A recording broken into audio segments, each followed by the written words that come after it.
Hey, Jimmy. Hey, how's it going? Good. How are you? Good, good. Is my audio coming in clear? Yeah, you're good. I'm gonna come around now. Everybody here?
Cool. Ready for me to Yeah, get we're ready to going? go. Whenever you are. All right, cool.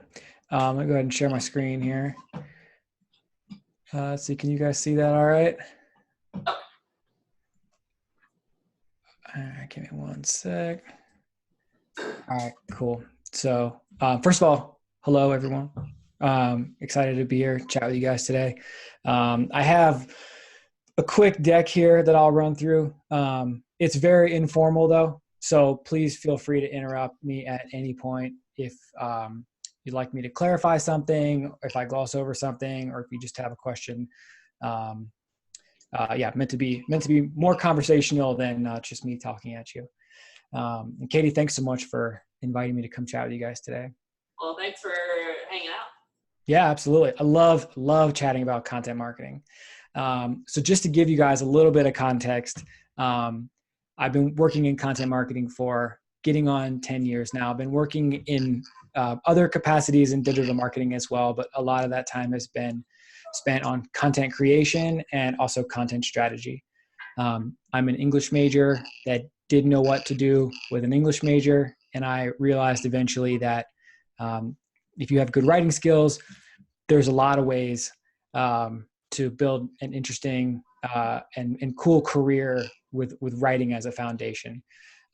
So in my current role, I am the marketing director at a content marketing agency called Animals with a Z, which is kind of a funny name. And we sort of got it by accident.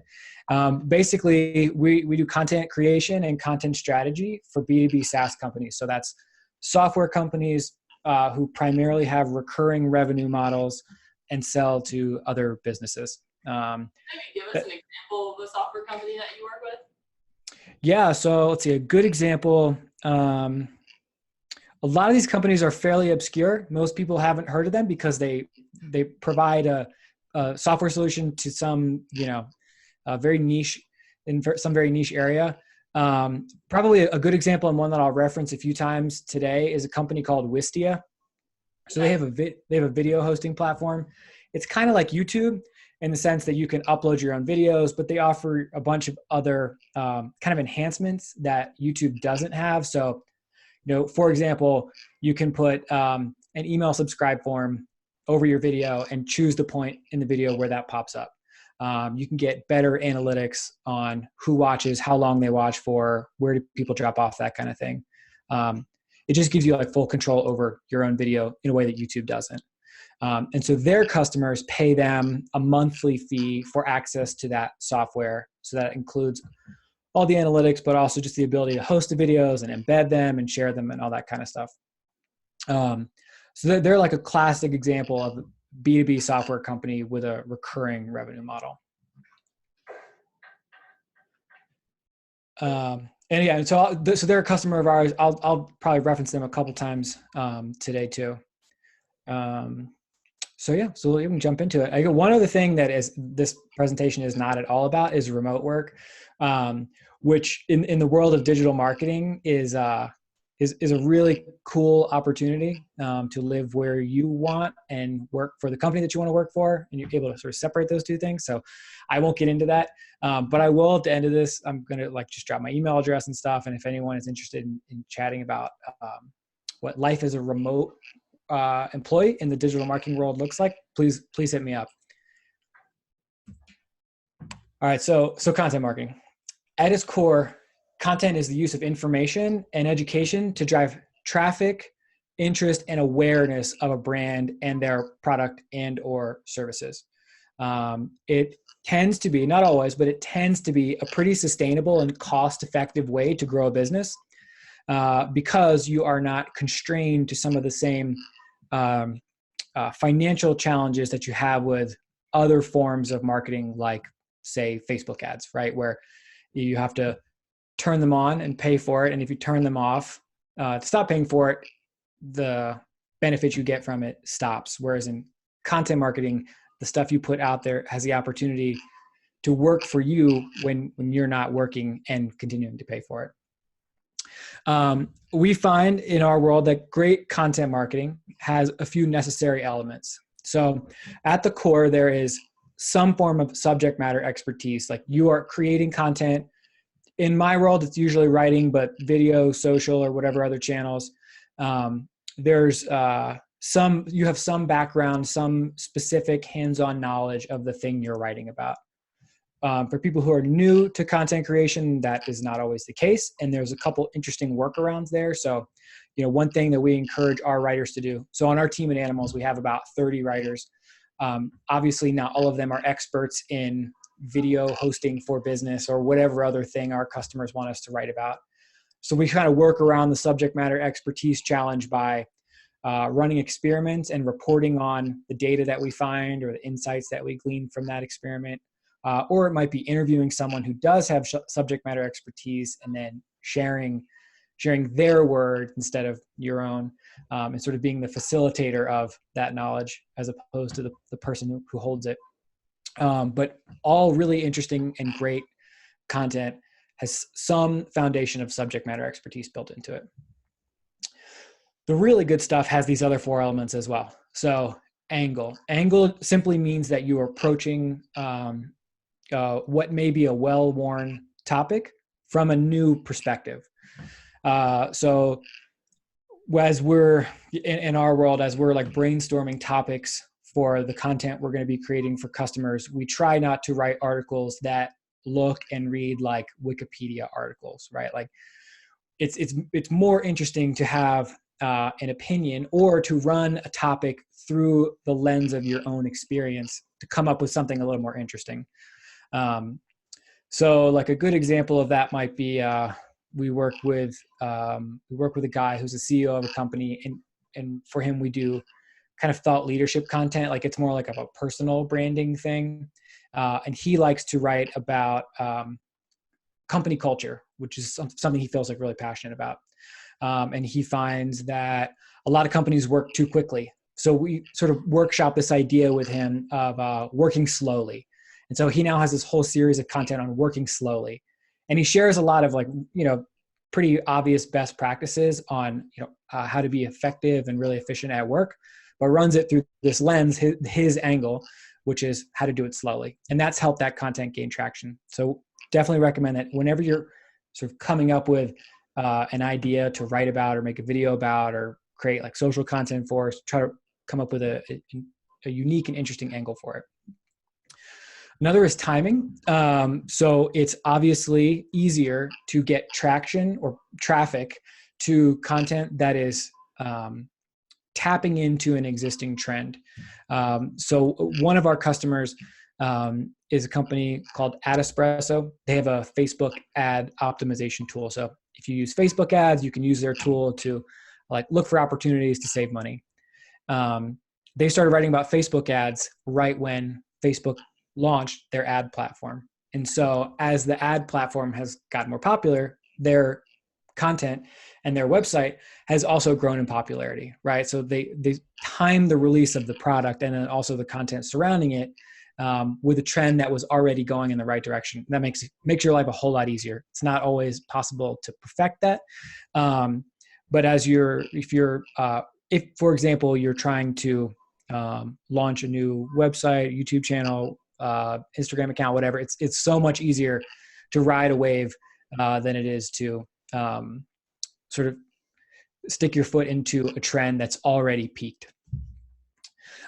Great content has distribution built into it. And so by distribution, I mean the mechanism for getting people on the website.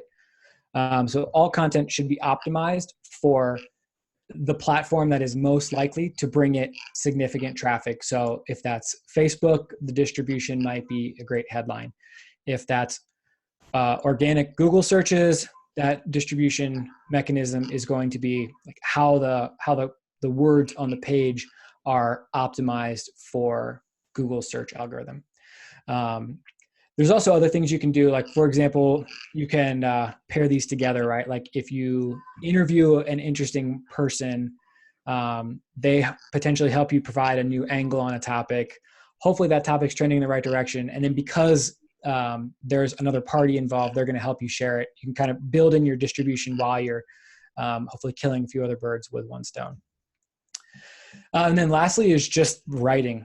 It's sort of amazing how much really poor writing we see out on the web today. Good writing skills are essential for a bunch of professional reasons. But if you're in the world of content creation, strong writing skills are, it's just absolutely essential that you get good at writing, and that you get good at not just kind of weaving together beautiful sentences, but at clearly and succinctly communicating good ideas.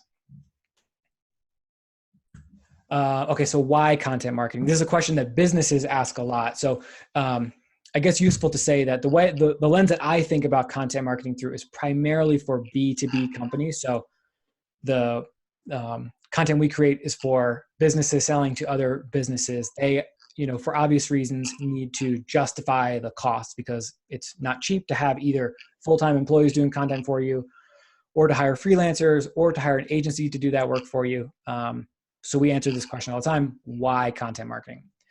And our answer to that is primarily that content is a way to unlock compounding growth to a website. So if you publish an article and it gets traction in organic search, you will now have the opportunity to get traffic to that content every single month, over and over and over again, without additional work. As you create more content, hopefully that same thing happens and you're able to layer that traffic on top of each other, which is how you unlock this sort of compounding effect of growing traffic really quickly.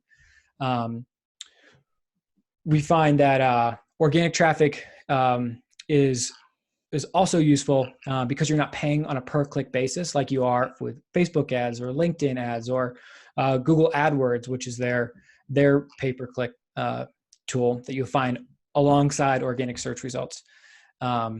It's an investment in the business in a way that advertising just isn't, because like I mentioned earlier, if you turn off your advertising, you also turn off the traffic. That's not necessarily true of content marketing. Also, content marketing can be a byproduct of other work within the company. So for example, using Wistia as an example again, they are building a video tool for marketing teams. As they're doing that, they're figuring out all kinds of best practices. They are figuring out how to grow a company. They are, meeting customers and learning about all the problems that they have. That's a source. All of those things are sources of really interesting content, right? So some of the best content out there is basically just writing about the experiences that you have as a marketer or as an entrepreneur. It's basically just taking those experiences and turning them into words. So that doesn't mean it's easy to do it well and to get it out there.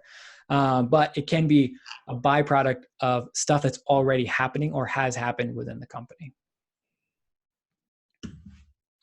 Monetization. So this is a really important point for digital marketing people to be thinking about. So there's two ways to monetize content. The first is the advertising model, which is what you see on news sites. So in order to make money doing that, you have to use content to get people on the website, and then you use some form of advertising or sponsorships. In some cases, people use memberships to earn revenue from the content.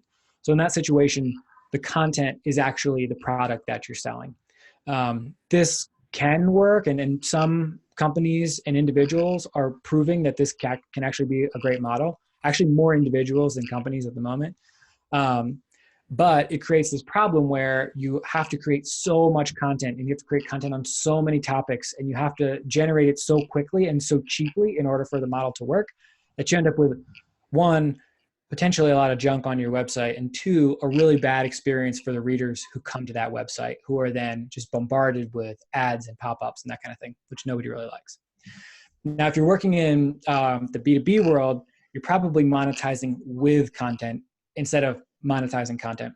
So you're using information to drive interest in a product or service. So instead of the content being the product, there's something else you're selling. This is just a path to get people there. In this situation, the amount of traffic or the amount of page views that you're getting to your content is actually far less important than with an advertising driven model. And it allows you as a writer or a content creator to focus on depth and quality. You just need fewer pieces of content available to readers than you would if you had to advertise that content to make money. So instead of writing 100 articles, you could maybe write a dozen, and you could spend time making them really good and in-depth and really useful to your readers.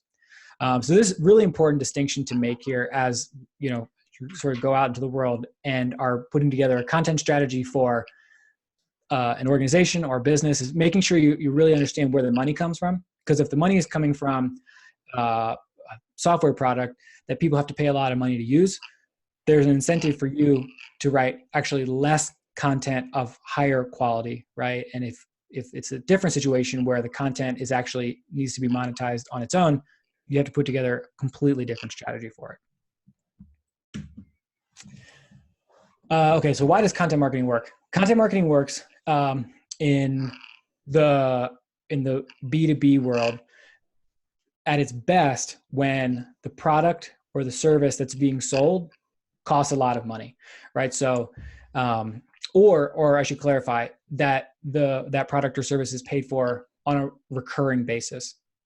And just a very general rule of thumb, this is not always true, but as a general rule, the more expensive the product or service, the better it will actually work. So if we think about a company like Wistia, for example, with the video hosting tool, a customer is paying them probably on average around $200 a month, but staying with them for say 2 to 3 years. So it's definitely worth it for them to invest in content marketing that brings in the right reader, because that reader is going to be worth thousands, probably tens of thousands of dollars to the company if they actually sign up as a customer. If you compare that to, say a B2C company like a Dollar Shave Club, for example, where the average customer is paying somewhere between $1 and $3 a month, it probably doesn't make sense to be investing a lot of money in really high quality content because the payoff is not there over the long term, right? So it's a matter of considering how can you get the best possible customer acquisition cost, and then measuring that against how much it actually costs to create content. We also find that content marketing works really well for companies with long sales cycles because content marketing or content creation is a tool to acquire new visitors to a website, but it can also be used to support leads or prospects throughout a sales cycle. So they come in with one problem, which might be YouTube is not the best tool for us to host our videos that we use for our customer support team. That's just the first piece of it. There's a number of other considerations that a company would have to make in order to adopt a tool like this, and you can use content throughout that sales process to inform them, educate them, persuade them that your tool, in that case Wistia, is a great solution. And that content can be delivered through other distribution channels. So, a great content strategy acquires most of its traffic from organic search because that doesn't cost anything. But depending on what the purpose of the content is, it might also be delivered through an email autoresponder, or it might be shared directly by a sales rep. Or it could be presented on a sales call. There's a number of ways to deliver what we would consider bottom of the funnel content. And I'll talk about that in a minute, to people who have already been made aware of the product or service that you have.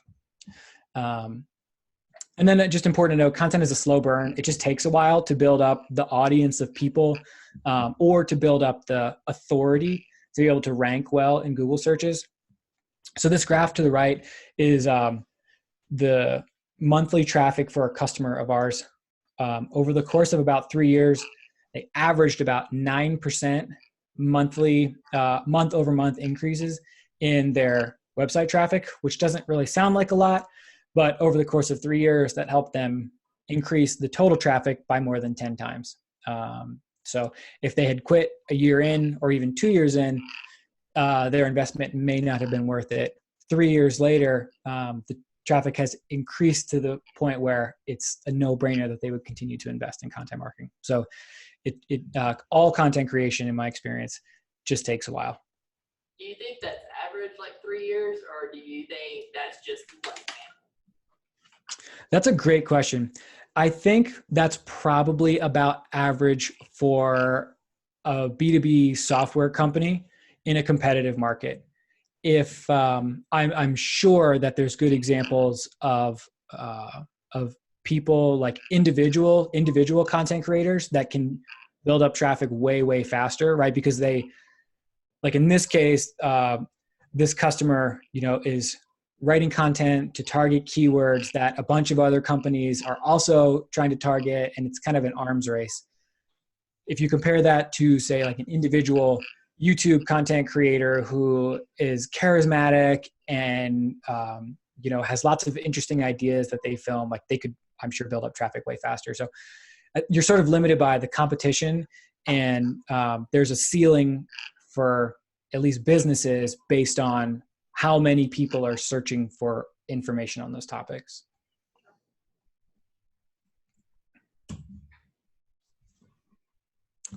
Okay, so mediums. Mediums are an important thing to consider. So when I say the word content, I am primarily thinking about written text published on a blog. That's, at least in the world I work in, that's the most common way that content is used. But of course, there's plenty of other ways. There's ebooks and white papers, which in the business world are used often as lead generation tools. So, give us your email in exchange for this ebook, that kind of thing. Video is increasingly important. Infographics and other visual content that sort of helps readers understand concepts without reading 3 paragraphs, and then also increasingly podcasts. All of these mediums require different skill sets, right? So like I like to write. I have sort of, that's the career path that I've been on, has been primarily based on writing skills. Doesn't mean I can do video. I think there's some of those skills are transferable in the sense that the way you would come up with a great idea to write about is the same as how to come up with a great idea to make a video about, but the actual execution is really, really different. I like to assume that the written word rules unless you can prove otherwise. So in the business world, like we're finding that people still like to read and they like to be able to reference things over and over again. And so written text is our go-to. In the consumer world, that could be completely different. Like if I was tasked with putting together a content strategy for, Snickers, I don't even know where I'd start, right? Like I'm assuming that the average Snickers customer doesn't really care to read about it. But there's all kinds of like potential opportunities to create videos or use other mediums to reach the same people. I think it's important to point out that B2C marketing and B2B marketing are significantly different, and the same things that apply to one don't necessarily apply to the other. So, sometimes we have customers ask us things like, well, Snapchat is huge. Like my kids love Snapchat. What should we do with Snapchat? And our answer is generally doesn't really apply. Like the person that you're trying to reach is probably not looking for, video marketing best practices info on Snapchat, right? Like it's more of like a platform to have fun. In the consumer space, absolutely, there's an opportunity to use a tool like Snapchat. And that kind of same general thinking applies to a lot of social media. In the B2B world, social media tends to be a good way to distribute content. Very few brands are actually creating content specifically for social, though. Caveat to all that, though, it's a good idea to match the medium to the market you're trying to reach. So really understanding the reader that you're targeting, understanding the types of content that they like to consume, the platforms that they use, the length of content that seems to resonate. It's really worthwhile to invest time understanding the reader and where they are before you start building a strategy and then ultimately creating content for them. So I'll just run through this quickly. This is as you're building a content strategy, which is something that like sort of I'm thinking about all day long. I've kind of distilled this into 5 questions. So if you're going to build a content strategy, you have to ask these 5 questions and get good answers to them. And then that informs the strategy that you would ultimately use. So the first question would be, who are you actually writing for? Or maybe more broadly, who are you creating content for? I recommend that as you're going through that process, you're thinking about living, breathing individuals and not fictitious buyer personas. So it's something we see all the time where content creators have an idea in their head of who their reader or watcher or listener is, and they attach a fictitious persona. So like an example in the B2B world would be like Software Sally. She's the marketing manager at a mid-size software company. She has 8 years experience and her budget is $50,000 a year. The problem with that is it's kind of just averaging together a bunch of demographics that may or may not actually apply to the individuals, right? So if you, by averaging it together, the tactics you might use to try to reach someone with a $50,000 budget may not be right for the person with a $5,000 budget or the person with a $500,000 budget. And there's a bunch of examples of, audiences existing on a pretty wide spectrum, and averaging them together and means that ultimately you potentially ended up reaching none of them. So I think it's important to actually identify real readers, meet them, talk to them, get to know them, ask them questions. You can learn a ton by doing that, stuff that you would never think of sort of on your own in a meeting room, planning this stuff out. The ideal reader is also someone who buys the product, right? So it is tempting for a lot of content creators to just focus on stuff that's interesting to them or that could potentially get them the broadest reach, but is not a group of people that's actually going to buy the product. So ensuring that there is at least the possibility that when someone reads, watches, listens to the thing that you create, that there's a sort of a logical segue from that experience to purchasing a product or service.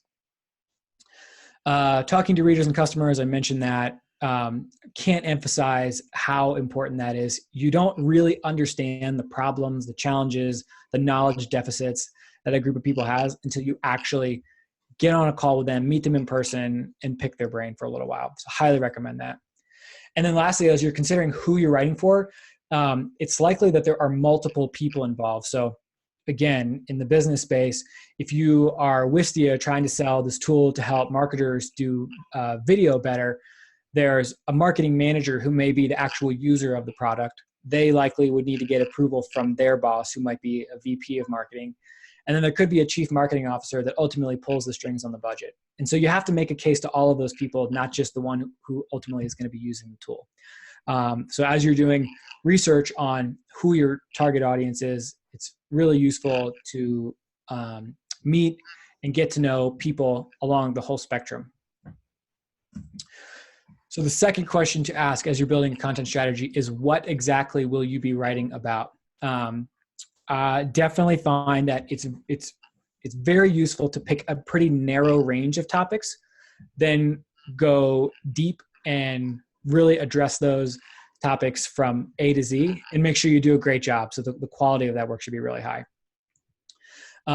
One way to think about this is through a sales funnel. So people need content, information, education at the top of the sales funnel, where they are initially introduced to a topic or just doing some very exploratory research on something. So in Wistia's case, that might be creating content that focuses on a very basic topic like, what is video marketing?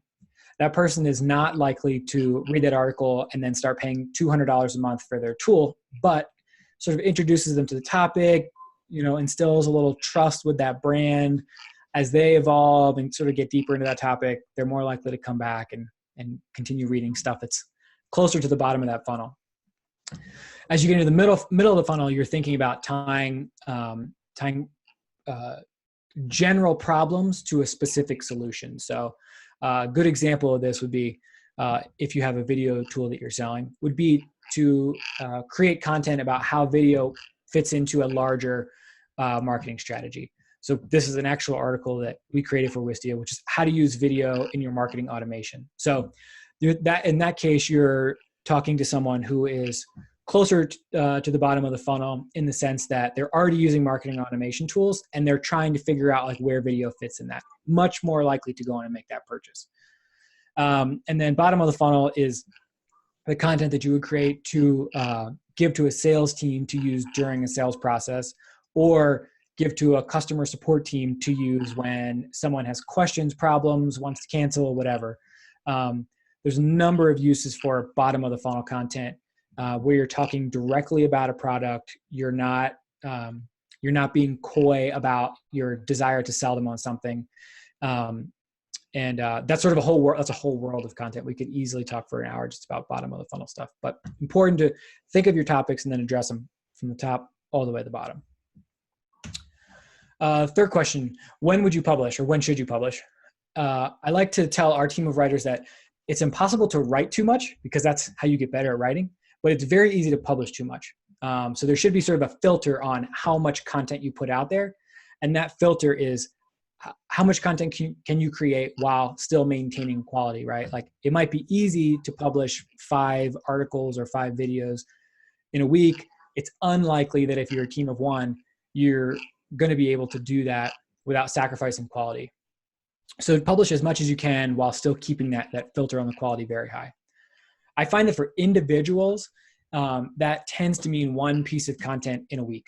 So that means you have time to come up with a great idea, outline it, draft it, edit it, polish it up, get it out in the world, and then still have a little bit of time to promote it, distribute it. It may be that you can only do 1 piece a month, or I know content teams who do only 1 piece of content a quarter, just because they feel like they want to have a lot of time to make something really great, and it's worth it for them to do it less often because the pieces they release tend to have a really high impact. So lots of ways to do that, but figuring out a good publishing cadence is a good thing to agree on upfront because it just sort of keeps you on track.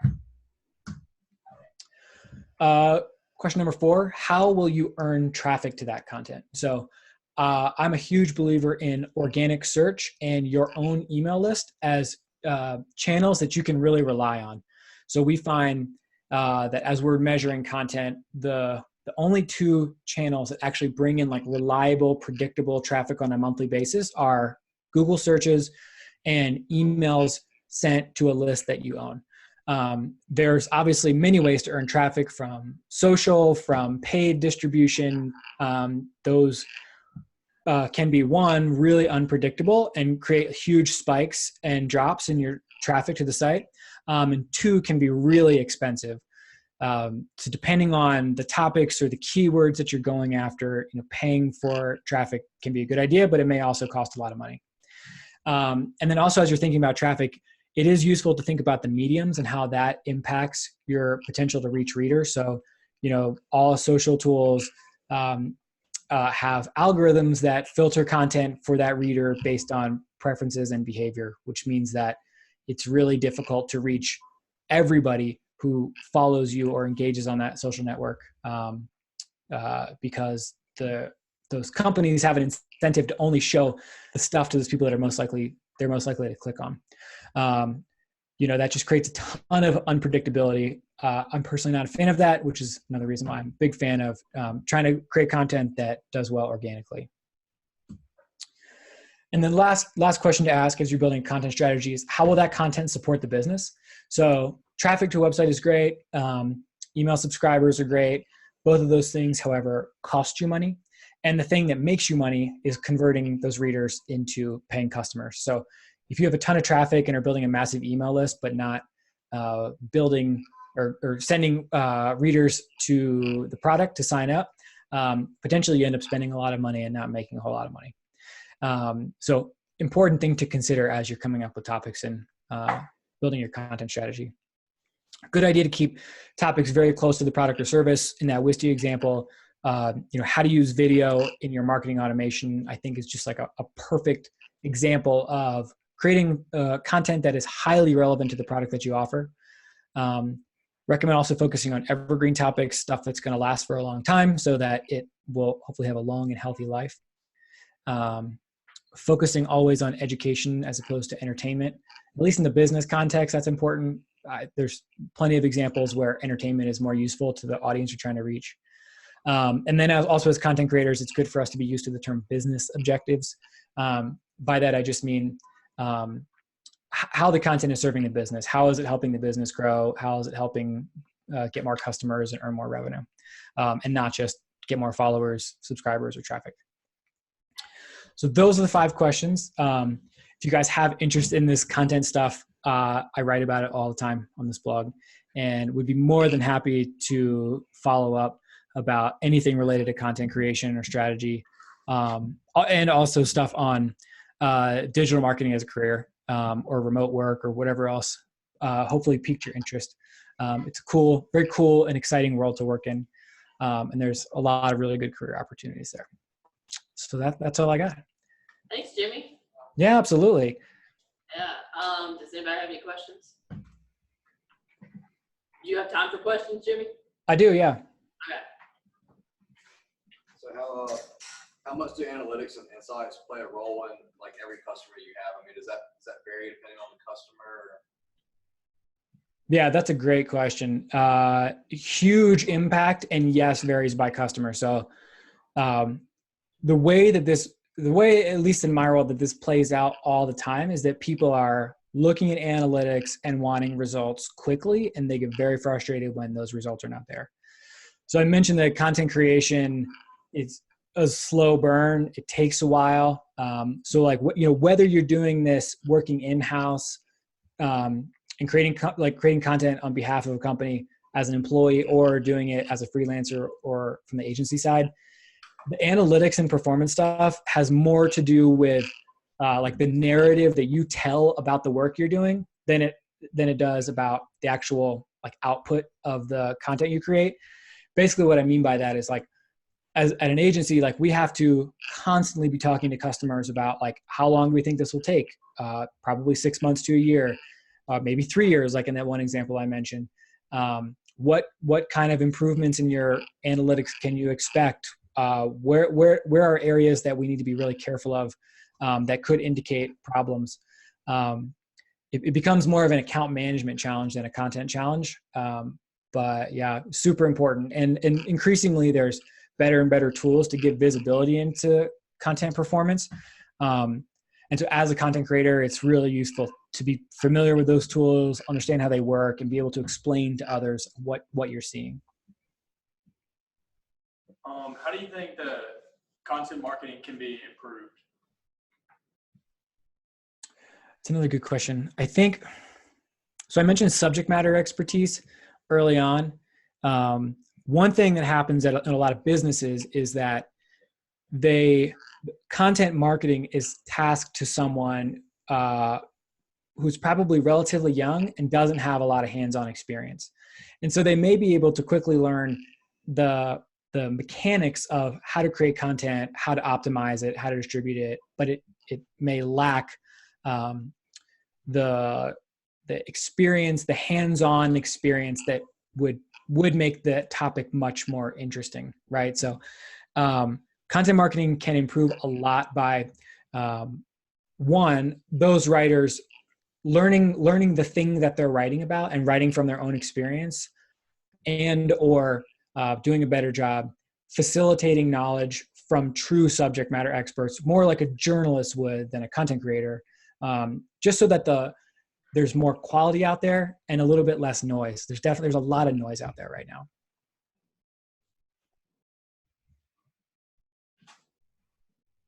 Anybody else?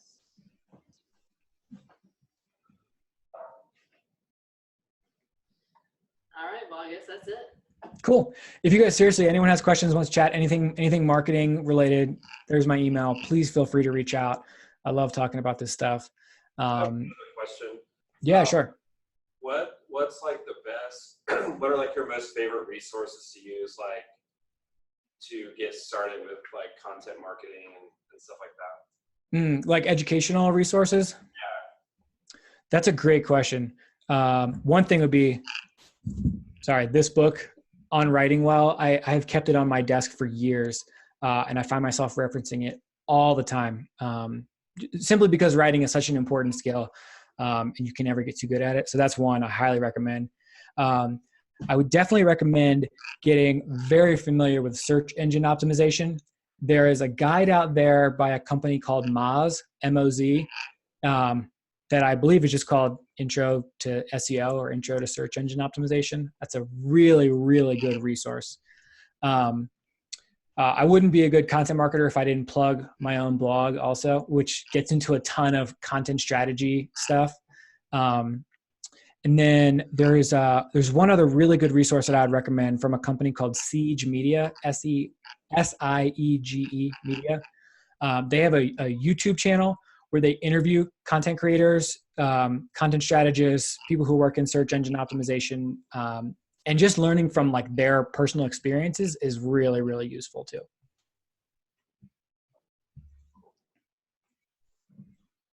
All right. Anybody else? All right. Thanks for hanging out with us, Jimmy. Yeah, absolutely. Thank you guys. And hopefully we'll chat with some of you guys over email.